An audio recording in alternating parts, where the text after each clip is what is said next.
Hello mga katuhog! So dun sa mga nagre-request kung paano gawin itong Romanian chord na single. So ito yung slow version niya. Ipapakita ko ngayon. First gagawa tayo ng slip knot.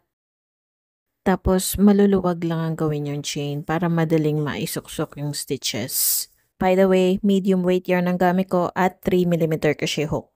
Chain 2 tayo. Maluluwag lang na stitches. And then this is second chain, yung first stitch made. Pull up a loop, then yarn over, pull up one loop only. Yarn over and pull through all loops. I-turn natin, tapos isa lang ang makikita yung loop ngayon, pero mamaya dalawa na yan. So, yarn over, pull up a loop, yarn over, pull through 2 loops tayo.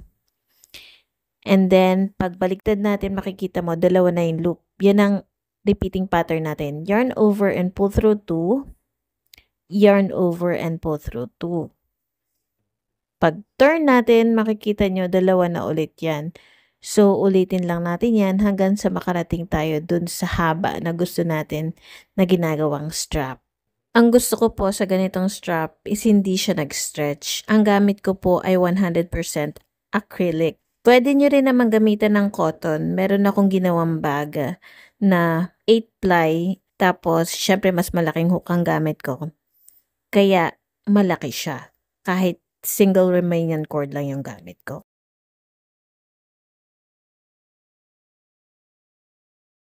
Maraming salamat mga katuhog sa support. Keep creating and keep inspiring through your handmade crafts kasi bawat tahi may kwento.